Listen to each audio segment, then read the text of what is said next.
Tensei. Hello, greetings. It's Monique Wilson again. Monique Wilson.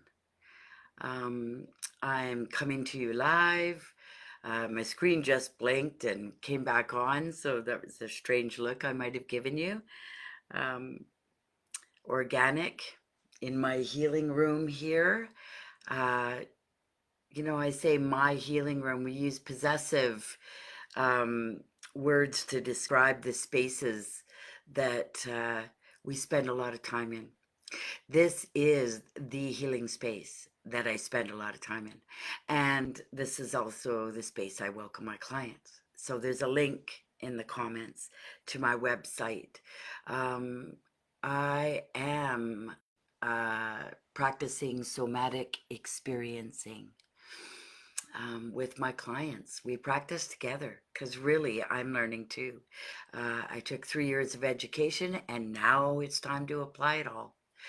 I'm also trained in clinical hypnosis, clinical hypnotherapy, integrative hypnosis, which is awesome. And that's some of what I'm going to do with you today. So let's go on. We're talking colors today. As you can see, it's always mirrored, and I'm slightly dyslexic, so you will see me go back and forth. The purple, this hand, the purple, the red, the turquoise. I have objects of all kinds of color here. You can see the different colors. Spending some time this spring taking pictures of the beautiful flowers. Having those pictures handy on your phone can be really, really helpful. Really great resource. Taking pictures of loved ones, of the beautiful places that you've been. Um, those pictures, those photos, those images, spending time looking at them is a really fantastic resource. What I mean by resource is you are training your mind with imagery to remember the colors, remember the sensations that you feel when you look at those beautiful flowers. When I look at a gorgeous photo that I've taken of roses, and every year I'll post sometimes the same flowers over and over again, or new ones from my garden. But when I post them, I feel good. When I look at those flowers, I feel good. They calm me. They remind me of the beauty of creation, the beauty of nature. So if it's mushrooms, if it's trees, if it's ocean waves, no matter what it is, gather those photos up and keep them in your phone. Keep them handy so that you can trigger the emotions that you want to feel instead of being swept away by the emotions that you don't want to experience. We're talking about interrupting patterns of anxiety. We're talking about interrupting patterns of fear, of feeling like an imposter, of feeling like you don't belong, feelings of helplessness. And are you manipulating the way you feel? Absolutely, you are. Absolutely, you are. If anybody should be able to manipulate the way you feel, it should be you, right? No one else. So last week I talked about finding the sensation of anxiety as you feel it in your gut, right? I'm feeling a little bit right here. And in my gut, that little bit is about being nervous about being on camera. Today I'm a little nervous. I'm not even sure why. So I'm feeling that anxiety.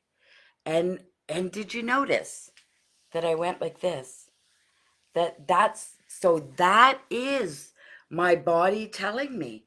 My hand and my body are already telling me what direction that moves in. So last week we talked about then you reverse it.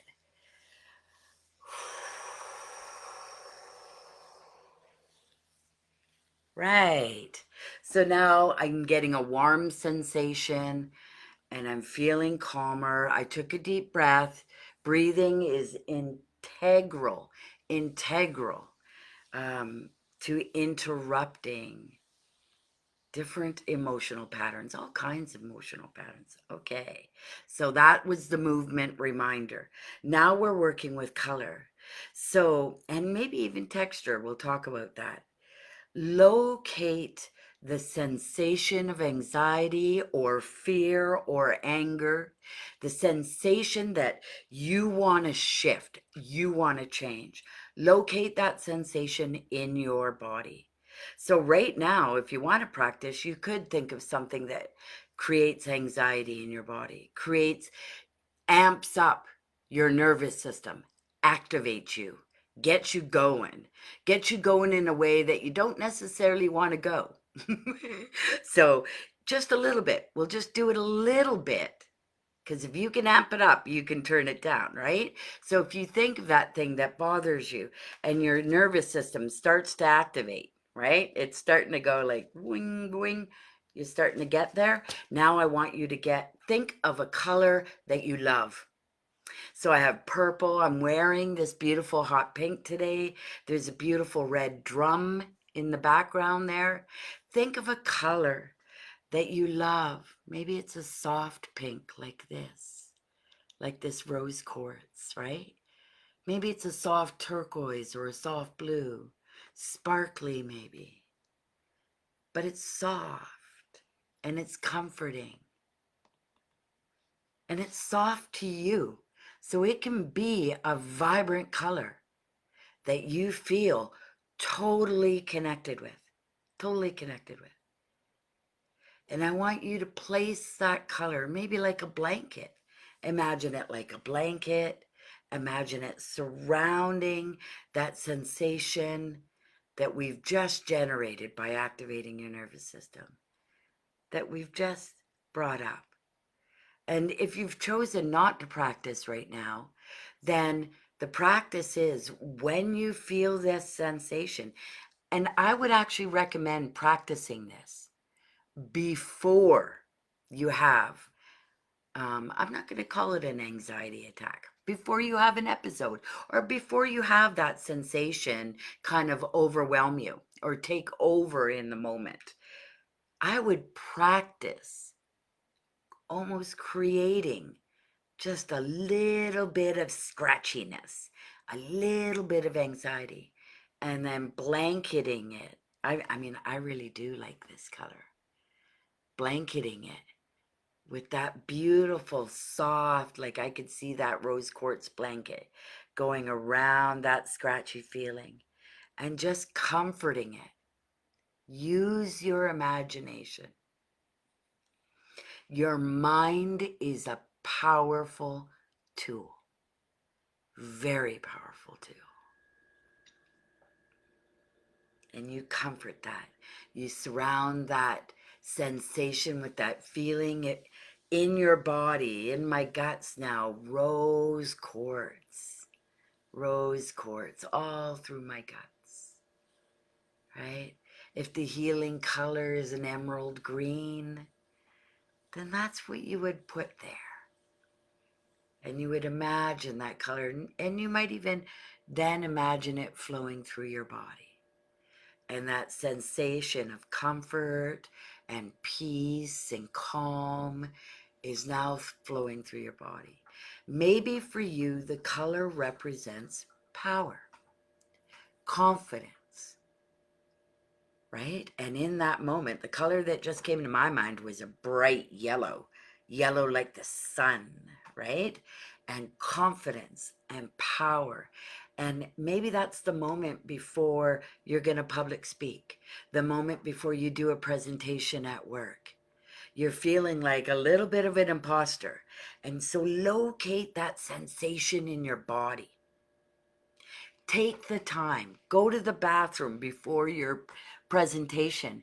Take the time to locate the sensations that you really don't want to feel during that presentation, right? Locate them in your body and tend to them. Give them some color. Give them a sensation. Give them emotion so you can then reverse it. And maybe when you're reversing that motion, you do it slower. Instead of this, it becomes this. Yeah. This one's a favorite for me. I do it when I honor what other people are sharing from their heart, that they're saying something wise and beautiful. I do it in that moment, and I also do it in moments to remind myself to take a breath. Okay. Okay. That's your 2-minute technique for today. It's always a little bit more than 2 minutes, but it's catchy, and I want you to practice and let me know. Uh, Commenting on Kokum's Den, yeah, you know what? Send me an email. I really want to hear from you. Heal with Mo. Heal with Mo. M-O at gmail.com. Send me an email, give me some feedback. And if you'd like, also, you could give consent for me to share your comments. I could share them anonymously, no problem. I don't need to mention your name. Yeah, so that'd be awesome. Have a beautiful day. Enjoy the sun and the beautiful spring clouds. And let's hope, you know what? Let's hope for a little bit of rain. I know, I know, I know. We just got the sun, Mo, but I would like to see um, our earth, our trees, our forests get what they need. I'm not sure they can this year, but I pray that they will. All my relations, Kakia Nawagamoganak.